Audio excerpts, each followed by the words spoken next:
Hello friends, कैसे हैं आप। Jai Mata Di. Welcome back on my YouTube channel Pooja Dagar ji की question for all exam science G K chapter 5 करेंगे आज हम लाइट प्रकाश। आज ये टॉपिक रहेगा हमारा। इससे पहले एक पार्ट हम इसका कर चुके हैं, इसके थोड़े से ज़्यादा पार्ट बनेंगे क्योंकि इसमें बहुत सारे इंटर रिलेटेड क्वेश्चन हैं आपस में। तो जैसे अवतल लेंस, उत्तल लेंस, यहाँ से ये भी इसमें इंक्लूड हो गया है। तो लाइट वाला जो है थोड़ा पार्ट्स वाइज कई पार्ट बनेंगे इसके, क्योंकि एक पार्ट में कवर नहीं हो पाएगा। थोड़े से बड़े बड़े से क्वेश्चन है, लेकिन अगर आप पूरा चैप्टर कवर कर लेते हो तो आपको कहीं से भी कुछ भी कभी भी पढ़ने की ज़रूरत नहीं पड़ेगी। सारा एग्ज़ाम में जो भी आएगा यहाँ से आप कवर कर लोगे सारा साइंस। तो टॉपिक वाइज हम कर रहे हैं। जुड़ जाइए चैनल के साथ। अगर अभी तक नहीं जुड़े हैं तो ज्वाइन करें चैनल को, प्लीज़ सब्सक्राइब करें चैनल को, लाइक करें, ज़्यादा से ज़्यादा शेयर करें, कमेंट करें। जल्दी से स्टार्ट करते हैं क्लास को, 3 बज गए हैं। जल्दी से जुड़ जाइए। क्वेश्चन नंबर 1 क्या है?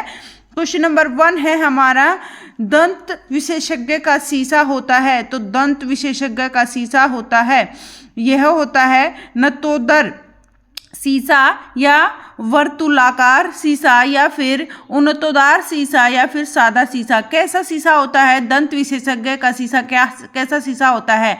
जो दांत चेक करने वाले डॉक्टर होते हैं उनका जो शीशा होता है वो होता है नतोदर शीशा होता है। कैसा शीशा होता है? नतोदर शीशा होता है। और मैं आपको बता दूं, इससे पहले वाली वीडियो पे भी मैंने बताया था, अवतल लेंस का प्रयोग करते हैं डॉक्टर जो होते हैं दांत चेक करने वाले। अवतल लेंस जो कि छोटी सी चीज को बड़ा करके शो अप करता है यह लेंस, तो अवतल लेंस का प्रयोग करते हैं, नतोदर शीशे का प्रयोग करते हैं। क्वेश्चन नंबर 2, रोगियों के दांत देखने में दंत चिकित्सकों द्वारा प्रयुक्त दर्पण होता है। तो रोगियों के दांत देखने में कौन से दर्पण का प्रयोग होता है? मैंने अभी बताया है, अवतल का, उत्तल का या फिर समतल का, या उपयुक्त में से कोई नहीं। तो अवतल का प्रयोग करते हैं, अभी बताया ऊपर वाले क्वेश्चन पे। क्वेश्चन नंबर 3, समुद्र नीला प्रतीत होता है। समुद्र हमें नीला दिखाई क्यों देता है? इसका भी एक रीजन होता है, तो वो देख लेते हैं आज क्या रीजन होता है। प्रकाश के परिवर्तन तथा जल के कणों द्वारा प्रकाश के प्रकीर्णन के कारण, या अधिक गहराई के कारण, या जल के नीले रंग के कारण, या फिर जल की ऊपरी सतह के कारण। तो ऐसा इसीलिए होता है कि हमें जो समुद्र नीला प्रतीत होता है यह इसलिए होता है क्योंकि प्रकाश के परिवर्तन तथा जल के कणों द्वारा प्रकाश के प्रकीर्णन के कारण। प्रकीर्णन पक्का याद करना है आपको, ये बहुत सारे क्वेश्चंस में आएगा फ्रेंड्स। तो प्रकाश के परिवर्तन तथा जल के कणों द्वारा प्रकाश के प्रकीर्णन के कारण। ठीक है फ्रेंड्स, प्रकार के प्रकीर्णन के कारण प्रकाश के, ये रहेगा ए आंसर इसका। आगे चलते हैं क्वेश्चन नंबर 4 पर। चलने से पहले अगर वीडियो को लाइक नहीं किया है तो प्लीज़ लाइक कर दीजिए, ज़्यादा से ज़्यादा शेयर कर दीजिए। अगर चैनल पर नए हैं तो प्लीज़ चैनल को सब्सक्राइब कर लीजिए। क्वेश्चन नंबर 4, प्रकाश की वस्तुएं दिखाई पड़ती हैं। तो प्रकाश की वस्तुएं दिखाई पड़ती है अपवर्तन के कारण, प्रकीर्णन के कारण, या अवशोषण के कारण, या फ्लुओरेंस के कारण। तो क्या रहेगा इसका आंसर? इसका आंसर रहेगा क्वेश्चन नंबर 4 का क्या रहेगा? प्रकीर्णन के कारण ऐसा होता है। प्रकाश में वस्तुएं दिखाई पड़ती है प्रकीर्णन के कारण। ये मैंने अभी बताया, ये प्रकीर्णन वाला जो वर्ड है ये बहुत ज़्यादा इंपॉर्टेंट है, इसको याद रखना है। प्रकाश में वस्तुएं दिखाई पड़ती है प्रकीर्णन के कारण, ठीक है, प्रकीर्णन के कारण। तो इसका भी आंसर रहेगा फ्रेंड्स। क्वेश्चन नंबर 5 पर चलते हैं। क्वेश्चन नंबर 5 क्या है? क्वेश्चन नंबर 5 है आंख के निकट। प्लीज वीडियो में एंड तक जुड़े रहें, बीच में वीडियो को ना छोड़ें। क्वेश्चन नंबर 5, आंख के निकट दृष्टि दोष को निम्न के प्रयोग से दूर किया जा सकता है। आंख का जो निकट दृष्टि दोष होता है ना फ्रेंड्स, यहाँ पर थोड़ा सा पजल हो जाते हैं। निकट दृष्टि दोष और दूर दृष्टि दोष होता है। निकट दृष्टि दोष में जो है हमें निकट की वस्तुएं तो साफ दिखाई देती है लेकिन दूर की वस्तुएं साफ दिखाई नहीं देती हैं, तो ये अंतर होता है। और दूर दृष्टि दोष में हमें दूर की वस्तुएं तो साफ दिखाई देती हैं लेकिन नजदीक की वस्तुएं साफ नहीं दिखाई देती। तो ऐसा मत करना निकट दृष्टि दोष को देखकर कि निकट की वस्तुएं साफ नहीं दिखाई देती, ऐसा नहीं होता है। निकट दृष्टि दोष में निकट की वस्तुएं तो साफ दिखाई देती लेकिन दूर की साफ नहीं दिखाई देती हैं। तो देख लेते हैं, आंख के निकट दृष्टि दोष को निम्न के प्रयोगों से दूर किया जा सकता है। तो कौन से लेंस को प्रयोग करके जब हम निकट दृष्टि दोष को दूर कर सकते हैं? अवतल लेंस को, उत्तल लेंस को, या फिर बेलनाकार लेंस से, या फिर समतल उत्तल लेंस से। तो कौन सा लेंस हम यूज करते हैं जिसकी वजह से हम निकट दृष्टि दोष को दूर कर सकते हैं? तो इसके लिए हम करते हैं ए, अवतल लेंस का प्रयोग करते करते हैं। कैसे लेंस का करते हैं? अवतल लेंस का प्रयोग करते हैं, क्योंकि इसमें हमें जो है दूर की वस्तुएं साफ नहीं दिखाई देती निकट दृष्टि दोष में, और अवतल लेंस का इसमें प्रयोग करते हैं। क्वेश्चन नंबर हम करते हैं 6 क्वेश्चन क्या है? 6 क्वेश्चन है, निम्नलिखित में से किसके उपयोग या प्रयोग में से आंख के निकट दृष्टि दोष को दूर किया जा सकता है? आंख के निकट दृष्टि दोष को किसके प्रयोग से? अवतल लेंस के प्रयोग से हम निकट दृष्टि दोष को दूर कर सकते हैं। क्वेश्चन नंबर 7, निकट दृष्टि दोष मायोपिया वाला व्यक्ति, निकट दृष्टि दोष मायोपिया वाला व्यक्ति जो है देख सकता है, क्या देख सकता है? दूर स्थित वस्तुओं को स्पष्ट देख सकता है, या नजदीक स्थित वस्तुओं को स्पष्ट रूप से देख सकता है, या फिर नजदीक एवं दूर स्थित वस्तुओं दोनों को स्पष्ट रूप से देख सकता है, या न ही नजदीक की और न ही दूर की किसी भी प्रकार की वस्तु को नहीं देख सकता है। तो निकट दृष्टि दोष मायोपिया वाला व्यक्ति देख सकता है। तो क्या देख सकता है? इस तरह का व्यक्ति दूर स्थित वस्तुओं को साफ तरह से देख सकता है। तो क्या देख सकता है? कि दूर जो स्थित है वस्तुएं उसको साफ देख सकता है, लेकिन जो है नजदीक वाली जो वस्तुएं हैं निकट दृष्टि दोष वाला, जो निकट दृष्टि दोष वाला दूर वाली वस्तुओं को साफ देख सकता है, निकट वाली वस्तुओं को। तो दूर स्थित वस्तुओं को स्पष्ट रूप से देख सकता है निकट दृष्टि दोष वाला व्यक्ति, या फिर नजदीक स्थित वस्तु को स्पष्ट रूप से देख सकता है। देखो यहाँ से मैंने अभी बताया था आपको थोड़ी देर पहले, निकट दृष्टि दोष को देख के ये मत लगा देना कि निकट की वस्तुएं साफ नहीं देख सकता। निकट की वस्तुएं साफ देख सकता है, लेकिन दूर की साफ नहीं देख सकता। तो नजदीक स्थित वस्तुओं को स्पष्ट रूप से देख सकता है। यहाँ ये रहेगा इसका आंसर बी। और दूर स्थित वस्तुओं को स्पष्ट रूप से वह नहीं देख सकता। नजदीक और दूर स्थित वस्तुओं दोनों को स्पष्ट रूप से, ये भी गलत है। फिर न ही नजदीक की और न ही दूर की वस्तुओं को स्पष्ट रूप से, ये भी गलत है। तो इसका आंसर रहेगा निकट दृष्टि दोष मायोपिया वाला व्यक्ति जो है नजदीक स्थित वस्तुओं को स्पष्ट रूप से देख सकता है। ठीक है फ्रेंड्स, इसमें बिल्कुल भी कंफ्यूज नहीं होना है आपको, बस आपको इतना सा ध्यान रखना है, निकट दृष्टि दोष में जो है निकट का दोष नहीं होता। वो पास वाली वस्तुएं तो अच्छे से देख सकता है, लेकिन दूर वाली वस्तुएं अच्छे से नहीं देख सकता है। इसका उल्टा हो जाएगा, दूर दृष्टि दोष में वो जो है दूर वाली वस्तुएं जो है साफ रूप से देख सकता है, दूर वाली वस्तुएं, लेकिन उसको निकट वाली वस्तुएं दिखाई नहीं देती, इसलिए उसको दूर दृष्टि दोष हो जाता है। क्वेश्चन नंबर 8 देख लेते हैं। मरीचिका, मरीचिका का बनना उदाहरण है। मरीचिका का बनना क्या उदाहरण है? किसका उदाहरण है मरीचिका का बनना? ये है प्रक्षेपण का, या फिर अपवर्तन का, या फिर कुल आंतरिक परावर्तन का, या फिर विवर्तन का। तो क्या रहेगा आंसर इसका? मरीचिका का बनना उदाहरण है। ये भी मोस्ट इंपॉर्टेंट क्वेश्चन है फ्रेंड्स, इसको घुमा फिरा के एग्जाम में दे दिया जाता है बार बार ये क्वेश्चन आपको पेपर में मिलेगा ही जरूर। क्वेश्चन नंबर 8 का आंसर रहेगा कुल आंतरिक परावर्तन। इसका आंसर रहेगा कुल आंतरिक परावर्तन का, ये रहेगा इसका आंसर सी। कुल आंतरिक परावर्तन का रहेगा इसका answer total internal reflection. Total internal reflection, कुल आंतरिक परावर्तन के कारण आंतरिक परावर्तन याद रखना है। ये आंतरिक परावर्तन हर एक ऑप्शन में आपको आंतरिक परावर्तन मिलेगा, लेकिन क्वेश्चन को मोल्ड कर दिया जाएगा मरीचिका वाले को। तो कुल आंतरिक परावर्तन का टोटल, इंग्लिश में भी याद कर लो, टोटल इंटरनल रिफ्लेक्शन इसके कारण होता है। क्वेश्चन नंबर 9 देख लेते हैं। मृग तृष्णा, ये भी मरीचिका का ही क्वेश्चन है। मृग तृष्णा उदाहरण है किसका? पूर्ण आंतरिक परावर्तन का, प्रकीर्णन का, या फिर अपवर्तन का, या फिर विवर्तन का। तो मैंने अभी बताया है आपको, यो मृग तृष्णा मिल जाए या मरीचिका मिल जाए, दोनों एक ही है, तो पूर्ण आंतरिक परावर्तन इसका आंसर रहेगा। ए आंसर रहेगा गाइस इसका। तो याद रखना है, मृग तृष्णा और मरीचिका दोनों एक ही है, पूर्ण आंतरिक परावर्तन इसका आंसर रहेगा। क्वेश्चन नंबर 10 देख लेते हैं। देखो एक बार और दे दिया है इसको घुमा फिरा के। मृग मरीचिका का उदाहरण क्या है? मृग भी आ गया, मरीचिका भी आ गया, दोनों आ गए ना। तो मृग मरीचिका का उदाहरण क्या है? प्रकाश का विवर्तन, प्रकाश का व्यतिकरण, प्रकाश का ध्रुवण, या फिर प्रकाश का पूर्ण आंतरिक परावर्तन। तो प्रकाश का क्या रहेगा? पूर्ण आंतरिक परावर्तन, ये रहेगा इसका आंसर। तो किसी प्रकार का भी क्वेश्चन आ जाए मरीचिका से संबंधित, तो प्रकाश का पूर्ण आंतरिक परावर्तन इसका आंसर रहने वाला है। क्वेश्चन नंबर 11, इसलिए मैंने 2-3 क्वेश्चन एक जैसे ले लिए हैं ताकि आपको अच्छे से क्लियर हो जाए। क्वेश्चन नंबर 11 देख लेते हैं। अगर वीडियो को लाइक नहीं किया है तो प्लीज लाइक कर दीजिए और शेयर भी कर दीजिए वीडियो को ज़्यादा से ज़्यादा।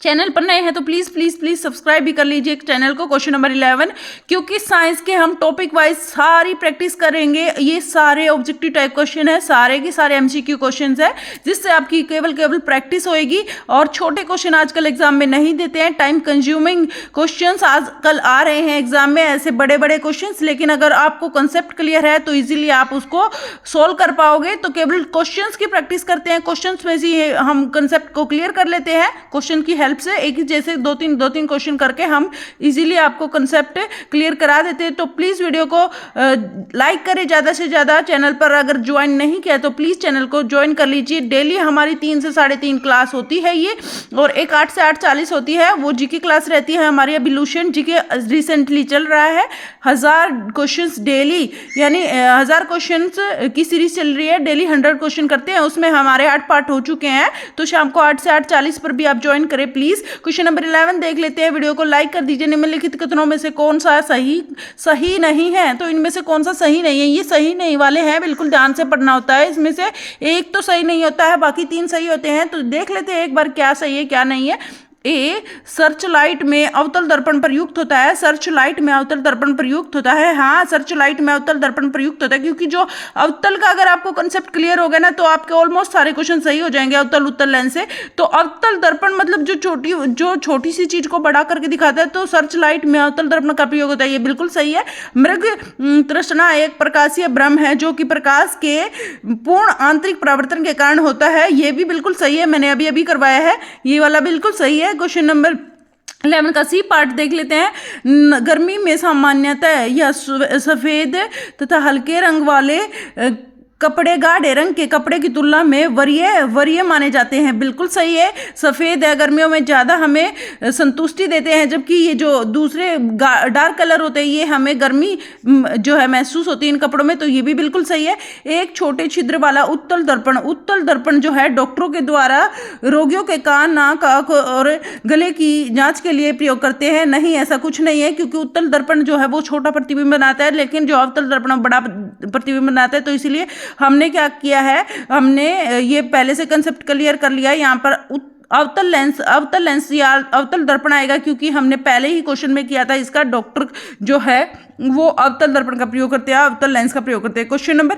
12 देख लेते हैं। निकट दृष्टि दोष की रोग मुक्ति होती है। देखो यहाँ से कितने सारे क्वेश्चंस मैंने प्रैक्टिस के लिए रख दिए हैं आपके सामने, ताकि आपको इजी रहेगा एग्जाम करने में। क्वेश्चन नंबर 12, निकट दृष्टि दोष की रोग मुक्ति होती है तो अवतल लेंस द्वारा, उत्तल लेंस द्वारा या सिलेंडरी लेंस के द्वारा, या उपयुक्त में से कोई नहीं। तो निकट दृष्टि दोष की रोग मुक्ति होती है, किसकी वजह से होती है? क्वेश्चन नंबर 12, निकट दृष्टि दोष की रोग मुक्त होते हैं। तो जो निकट दृष्टि दोष है उसकी जो है रोग मुक्ति होती है, किसकी वजह से होती है? अवतल लेंस द्वारा, उत्तल लेंस द्वारा, या फिर सिलेंडरी लेंस के द्वारा, या उपयुक्त में से कोई नहीं। क्या इसका आंसर रहेगा 12 का हमारा आंसर रहेगा अवतल लेंस के द्वारा जो निकट दृष्टि दोष का रोग जो है दूर हो जाता है। ठीक है, अवतल लेंस के द्वारा। आगे चलते हैं क्वेश्चन नंबर 13 पर। क्वेश्चन नंबर 13 क्या है? क्षितिज के समीप सूर्य और चंद्रमा के दीर्घवृत्ताकार दिखाई देने के का कारण क्या है? जो क्षितिज के समीप यानी सूर्य और चंद्रमा है, उनके जो पास में दीर्घवृत्ताकार जो रूप दिखाई देता है उसका, तो किस वजह से होता है? प्रकाशीय भ्रम के कारण, अपवर्तन के कारण, व्यतिकरण घटना के कारण, या उसकी वास्तविक आकृति के कारण। तो किस वजह से होता है? ये अपवर्तन के कारण होता है ऐसा। तो इसका 13 का आंसर रहेगा हमारा अपवर्तन के कारण ऐसा होता है। किसके कारण होता है? अपवर्तन के कारण ऐसा होता है। ये भी आपको बिल्कुल ध्यान रखना है, अपवर्तन के कारण ऐसा होता है। क्वेश्चन नंबर 14, दूरदृष्टि दोष निवारण के लिए कौन काम में लाते हैं? तो दूरदृष्टि दोष के निवारण के लिए हम किस चीज का काम लेते हैं? उत्तल दर्पण का, अवतल लेंस का, उत्तल लेंस का, या अवतल दर्पण का। तो इसका क्या आंसर रहेगा? इसका आंसर रहेगा दूरदृष्टि दोष के निवारण के लिए हम उत्तल लेंस का प्रयोग करते हैं, निकट दृष्टि दोष के लिए अवतल लेंस का प्रयोग करते हैं। तो याद रखना है, दूरदृष्टि दोष के लिए हमें उत्तल लेंस का प्रयोग करते हैं। क्वेश्चन नंबर 15, दूरदृष्टि दोष वाले व्यक्ति के संबंध में निम्नलिखित कथनों में से कौन सा कथन एक सही नहीं है? इनमें से कौन सा एक सही नहीं है, बाकी सही है? देख लेते हैं एक बार। 15th क्वेश्चन क्या है?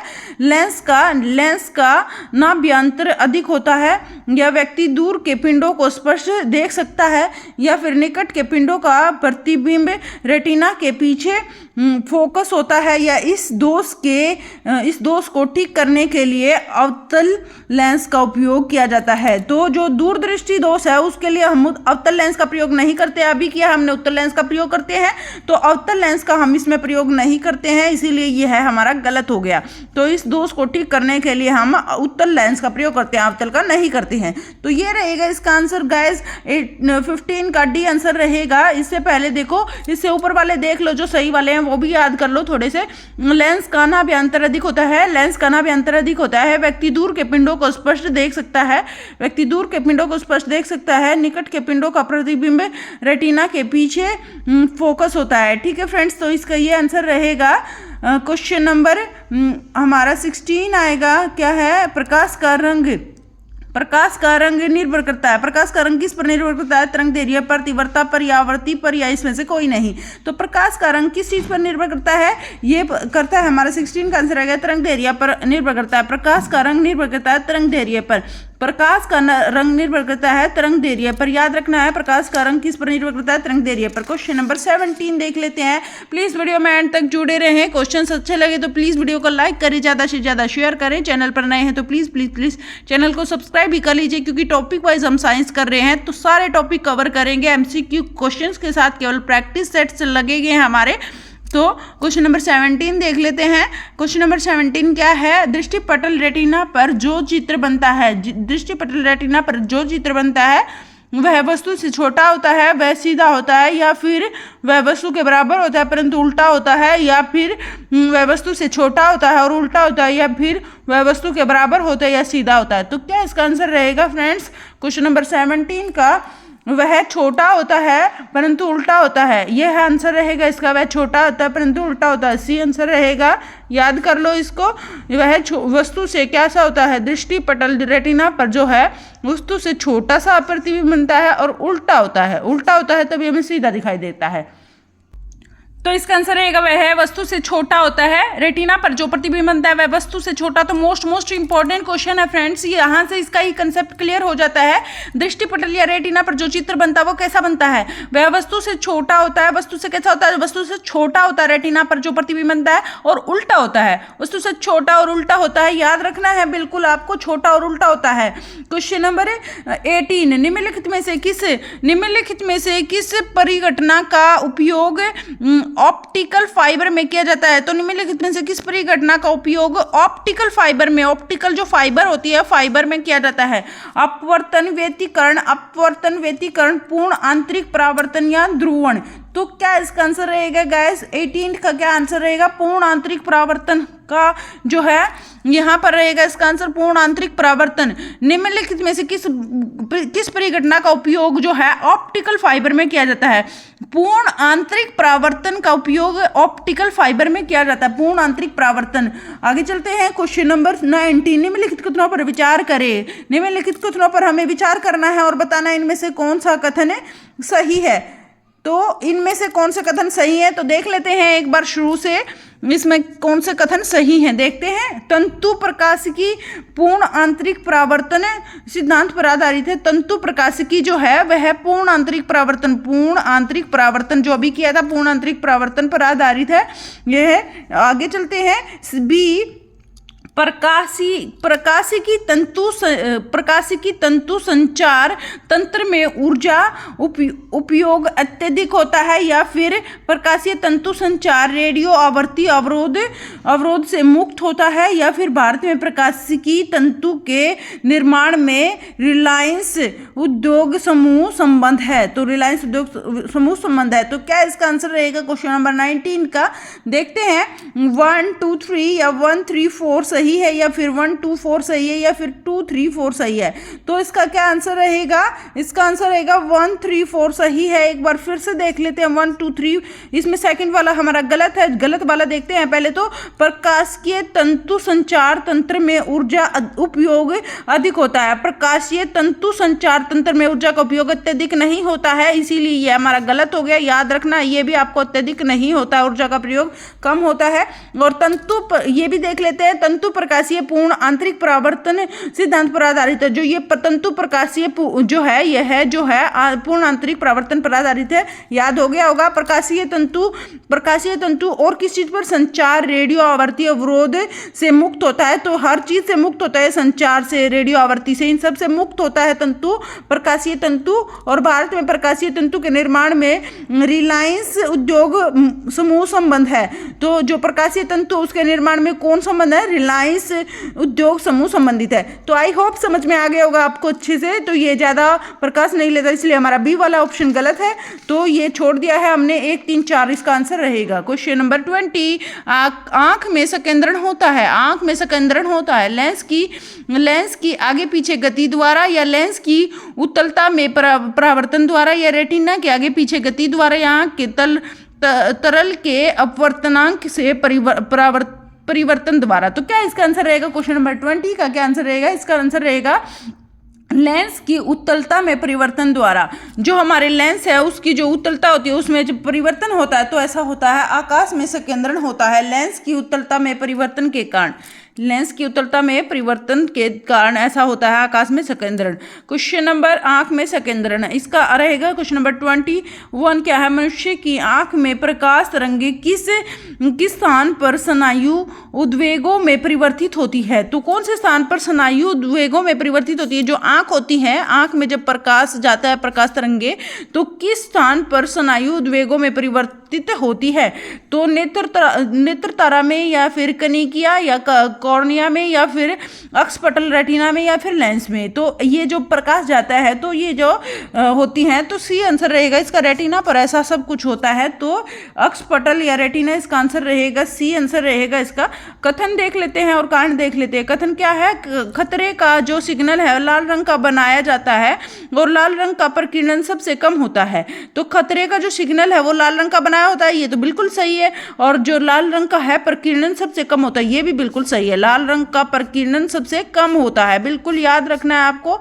लाल रंग का जो प्रकीर्णन है वो सबसे कम होता है। इसी वजह से क्या होता है, ए और आर दोनों सही है, परंतु आर ए की सही व्याख्या नहीं है। ए और आर दोनों सही है तथा आर ए की सही व्याख्या है। तो ये इसका आंसर रहेगा। आर ए की सही, ए जो है आर दोनों सही है और आर ए की सही व्याख्या करता है। तो दोनों याद रखने हैं आपको। ये भी याद रखना है कि जो खतरे का सिग्नल और लाल रंग का बना होता है ये सबको ही पता है। और लाल रंग का जो है ये बिल्कुल याद रखना है, लाल रंग का प्रकीर्णन सबसे कम होता है। ये क्वेश्चन घुमा फिरा के दे दिया जाएगा एग्जाम में। अभी आगे भी और प्रैक्टिस करेंगे इससे रिलेटेड। लाल रंग का प्रकीर्णन सबसे कम होता है, याद रखना है। 22 क्वेश्चन अपने हो चुके हैं फ्रेंड्स। प्लीज वीडियो को लाइक कर दीजिए, प्लीज वीडियो में एंड तक जुड़े रहें, प्लीज प्लीज प्लीज वीडियो में एंड तक जुड़े रहें, बीच में स्किप ना करें वीडियो को। 23 क्वेश्चन देख लेते हैं, अभी पूरी कर लेंगे हम। बस आधे घंटे ही साइंस पढ़ते हैं, इससे ज़्यादा नहीं पढ़ते हैं क्योंकि बोरिंग हो जाता है सब्जेक्ट साइंस सबके लिए। तो इसलिए थोड़ा सा कम समय लेते हैं और थोड़े से कम ही क्वेश्चन रखती हूँ मैं। 30+ क्वेश्चन करते हैं बस एक वीडियो में। तो 23 क्वेश्चन, इसलिए इसके कई पार्ट बन जाएंगे लाइट वाले के। क्वेश्चन नंबर 23, ट्रैफिक सिग्नल में लाल रंग पर प्रयुक्त होता है क्योंकि? तो ट्रैफिक जो सिग्नल होता है उसमें लाल रंग प्रकाश प्रयुक्त होता है क्योंकि यह सुंदर होता है, इसकी तरंगों की दैर्घ्य लंबाई सर्वाधिक होती है, या यह खराब रोशनी वालों को भी दिखाई देता है, या उक्त कारणों में से कोई नहीं है। तो क्या रहेगा इसका आंसर? 23 का आंसर रहेगा हमारा, इसका आंसर रहेगा बी जो है। इसकी जो है तरंगों की दैर्घ्य जो है लंबाई है सर्वाधिक होती है, इसकी तरंगों की लंबाई सर्वाधिक होती है, इसी वजह से हमें ट्रैफिक सिग्नल में लाल प्रकाश प्रयुक्त होते हैं। इस तरंगों की जो दैर्घ्य लंबाई है सर्वाधिक होती है। क्वेश्चन नंबर 24 देख लेते हैं। क्वेश्चन नंबर 24 क्या है? खतरे के संकेतों के लिए लाल प्रकाश का प्रयोग किया जाता है। तो क्यों किया जाता है? लाल जो है रंग का प्रकाश क्यों प्रयोग किया जाता है? या आंखों के लिए आरामदायक है, या इसका प्रकीर्णन सबसे कम होता है, या इसका सबसे कम रासायनिक प्रभाव होता है, या हवा द्वारा इसका अवशोषण सबसे कम होता है। तो क्या रहेगा? इसका प्रकीर्णन सबसे कम होता है। आपने किया था ना, मैंने बताया था आपको कि ये बिल्कुल ध्यान रखना है, ऐसे ही घुमा फिरा के क्वेश्चन में आ जाएगा। तो खतरे के संकेतों के लिए लाल प्रकाश का प्रयोग करते हैं क्योंकि इसका प्रकीर्णन सबसे कम होता है, इस वजह से इसका प्रयोग करते हैं। इसका प्रकीर्णन सबसे कम होता है, याद हो गया होगा। आई होप 2 से 3 क्वेश्चन मैं रखती हूँ हर एक क्वेश्चन से रिलेटेड, ताकि आपको अच्छे से कंसेप्ट क्लियर हो जाए तो क्या क्वेश्चन रहेगा और क्या आंसर हम कर सकते हैं उसका। तो क्वेश्चन नंबर 25 देख लेते हैं। धूप के चश्मे की पावर होती है, तो धूप के चश्मे की पावर कितनी होती है? 1 डायोप्टर, 0 डायोप्टर, 2 डायोप्टर, 4 डायोप्टर। तो इसका आंसर रहेगा धूप के चश्मे की पावर होती है 0 डायोप्टर। बी आंसर रहेगा 25 का, 0 डायोप्टर होती है धूप के चश्मे की पावर होती है। क्वेश्चन नंबर 26 क्या है? अस्त होते हुए सूर्य के लाल विकिरण का कारण क्या होता है? जब हमारा सूर्य अस्त होता है तो लाल विकिरणें रह जाती हैं आखिर में, तो लाल विकिरण का कारण क्या है? पृथ्वी के वायुमंडल में प्रकाश का परावर्तन, या पृथ्वी के वायुमंडल में प्रकाश का अपवर्तन, या पृथ्वी के वायुमंडल में प्रकाश का प्रकीर्णन, या पृथ्वी के वायुमंडल में प्रकाश का अवशोषण। तो क्या इसका आंसर रहेगा फ्रेंड्स? इसका रहेगा प्रकीर्णन वाला। मैंने बिल्कुल आपको बार बार बता रही हूं मैं, प्रकीर्णन वाला बिल्कुल ध्यान रखना है। तो प्रकाश के प्रकीर्णन के कारण ऐसा होता है, प्रकाश के प्रकीर्णन के कारण ऐसा होता है, जो अस्त होता सूर्य है उसके लाल रंग का लाल विकिरण का कारण होता है। तो जो है पृथ्वी के वायुमंडल में प्रकाश के प्रकीर्णन के कारण, जो है प्रकीर्णन के कारण लाल वर्ण का, जो है सूर्य के लाल वर्ण का कारण होता है। ये हो गए अपने 26 क्वेश्चन फ्रेंड्स। प्लीज़ वीडियो को लाइक कर दीजिए, शेयर कर दीजिए। चैनल पर नए हैं तो प्लीज़ चैनल को सब्सक्राइब कर लीजिए। 30 क्वेश्चन हमने 30+ क्वेश्चन रखे हैं, केवल 2 से 3 क्वेश्चन और ज्यादा रखे हैं। 27 क्वेश्चन क्या है? सूर्यास्त तथा सूर्योदय के समय जो सूर्य का लाल रंग होने का कारण क्या है? तो सूर्य के लाल रंग होने का क्या कारण है? सूर्य अस्त और सूर्य प्रकाश के सूर्योदय के समय जब जो सूर्य से किरणें निकलती है वो लाल रंग की होती है। क्यों होती है? प्रकाश का अपवर्तन के कारण, प्रकाश का प्रकीर्णन के कारण, प्रकाश का संपूर्ण आंतरिक परावर्तन के कारण, या प्रकाश का प्रक्षेपण के कारण। तो इसका आंसर है, मैं आपको अभी थोड़ी देर पहले दे चुकी हूँ, बार बार मैं आपको क्वेश्चन रिपीट करवा रही हूँ। घुमा फिरा के जो क्वेश्चन मिलते हैं आपको पेपर में, प्रकाश का प्रकीर्णन आएगा इसका आंसर। याद हो गया होगा आई होप। 28 क्वेश्चन क्या है? प्रसारी विश्व की संकल्पना आधारित है। तो प्रसारी विश्व की संकल्पना आधारित है प्रसारी विश्व की संकल्पना आधारित है किस पर? स्टॉर्क प्रभाव पर, डॉपलर प्रभाव पर, या जीमान प्रभाव पर, या डी रमन प्रभाव पर। क्या आंसर रहेगा? प्रसारी विश्व की संकल्पना आधारित है किस चीज पर आधारित है? इसका आंसर रहेगा डॉपलर प्रभाव। ये थोड़ा सा अलग क्वेश्चन है लेकिन बिल्कुल याद रखना है। प्रसारी जो है विश्व की संकल्पना आधारित है, प्रसारी विश्व की संकल्पना डॉपलर प्रभाव पर आधारित है। क्वेश्चन नंबर 29, प्रकाश का रंग सर्वाधिक आधारित होता है। प्रकाश का रंग किस पर आधारित होता है? आयाम पर, आवेग द्वारा, या आवृत्ति द्वारा, या फिर तरंग लंबाई द्वारा। तो क्या रहेगा इसका आंसर? प्रकाश का रंग आधारित होता है किस पर आधारित होता है? प्रकाश का रंग यह आधारित होता है, प्रकाश का रंग तरंग लंबाई पर, तरंग लंबाई द्वारा आधारित होता है। तरंग लंबाई द्वारा जो है प्रकाश का रंग आधारित होता है। ये हो गया फ्रेंड्स 29 क्वेश्चन। 30 क्वेश्चन देख लेते हैं। धूप से बचने के लिए जो छाते में रंग प्रयोग होता है वह निम्नलिखित में से सबसे उचित कौन सा है? तो धूप से बचने के लिए हम छाता ओढ़ते हैं, तो छाता के नीचे जो है कलर कैसा होता है और छाता के बाहर कलर कैसा होता है वो देख लेते हैं। ऊपर उजला नीचे काला, ऊपर काला नीचे उजला, या फिर मात्र काला, या फिर मात्र उजला। तो क्या रहेगा इसका आंसर फ्रेंड्स? 30 क्वेश्चन का क्या आंसर रहेगा? धूप से बचने के लिए जो हम छाता ओढ़ते हैं उसमें कलर कैसा होता है? उसका कलर होता है ए आंसर रहेगा ऊपर उजला और नीचे काला। ऐसा कलर होता है धूप से बचने के लिए, ऊपर उजला होता है नीचे काला होता है। आगे चलते हैं क्वेश्चन नंबर 31 क्या है? मानव आंख सर्वाधिक सुग्राही है किसकी? मानव जो आंख होती है सबसे ज्यादा कौन से रंग को अट्रैक्ट कर लेती है अपनी आंखों से देखते टाइम? जो किस रंग पर ज्यादा ध्यान रहता है? तो ये रहता है हरे प्रकाश के लिए, लाल प्रकाश के लिए, नीले प्रकाश के लिए, श्वेत प्रकाश के लिए। तो इसका आंसर रहेगा मानव आंख सर्वाधिक सुग्राही होती है जो ये है, इस पर इसका रहेगा ए हरे प्रकाश पर, हरा और पीला। इस तरह से क्वेश्चन में हरा और पीला मिल जाए तो आपको मानो आंख सर्वाधिक सुग्राही होती है हरे प्रकाश के लिए और पीले प्रकाश के लिए। याद रखना है 31 क्वेश्चन अपने हो चुके हैं, केवल 2 ही क्वेश्चन पेंडिंग है। प्लीज़ वीडियो को लाइक करके जाए और ज़्यादा से ज़्यादा शेयर करें। चैनल पर नए हैं तो प्लीज़ चैनल को सब्सक्राइब कर लें। और मैं आपको एक बार और बता देती हूँ, जाने से पहले जो है हमारी 3 से 3:30 की क्लास होती है साइंस की। साइंस जी के हम करते हैं 3 से 3:30 पर, और जो है हम करते हैं 8 से 8:40 पर करते हैं। क्या करते हैं 8 से 8:40 पर? कौन से सब्जेक्ट करते हैं? ये हम जीके का सब्जेक्ट करते हैं। लुसेंट जीके अभी चली हुई है, 8 पार्ट उसके हो चुके हैं। डेली 100 क्वेश्चन हम कर रहे हैं, तो जुड़ जाइए। अगर चैनल पर अगर नए हैं तो जुड़े नहीं हैं तो जुड़ जाइए। और सुबह हमारी शॉर्ट्स रहती है, एक शॉर्ट रहती है हमारी, शॉर्ट रहती है करंट के जो क्वेश्चंस होते हैं, करंट से रिलेटेड शॉर्ट होती है, उसमें 10 से 12 क्वेश्चन कवर हो जाते हैं। तो ये भी आप देख लीजिएगा, 7 से 7:30 या 7 से 7:15 तक ये हमारी अपलोड हो जाती है। तो ये भी आप डेली देखा करें। क्वेश्चन नंबर 32, खोज बत्ती में दर्पण जो प्रयुक्त होता है वह है। तो खोज बत्ती में दर्पण कौन सा प्रयुक्त होता है? उन्नतोदर दर्पण या नतोदर दर्पण या फिर सादा दर्पण, या इनमें से कोई नहीं। तो क्या इसका आंसर रहेगा फ्रेंड्स? इसका आंसर रहेगा नतोदर दर्पण इसका प्रयोग रहेगा। खोज बत्ती में जो दर्पण प्रयोग होता है नतोदर दर्पण आएगा। क्वेश्चन नंबर 33 क्वेश्चन क्या है? खगोलीय दूरदर्शन से बना प्रतिबिंब होता है। तो खगोलीय दूरदर्शन से बना प्रतिबिंब कैसा होता है? काल्पनिक और छोटा होता है, काल्पनिक और बड़ा होता है, या वास्तविक और छोटा होता है, वास्तविक और बड़ा होता है? तो क्या इसका आंसर रहेगा? जो खगोलीय दूरदर्शी होती है उससे जो प्रतिबिंब बनता है तो कैसा होता है? जो खगोलीय दूरदर्शी होती है वह इसमें काल्पनिक और कैसा प्रतिबिंब बनता है? बड़ा। काल्पनिक बनता है और बड़ा बनता है, काल्पनिक और बड़ा प्रतिबिंब बनता है खगोलीय दूरदर्शी में। Thank you so much friends, video में एंड तक जुड़े रहने के लिए थैंक यू सो मच। अपना कीमती समय निकाल के साइंस की जो क्लास है ये अटेंड करने के लिए थैंक यू सो मच। और फिर मिलते हैं शाम को 8 से 8:40 पर। Thank you, take care, keep smile, bye bye.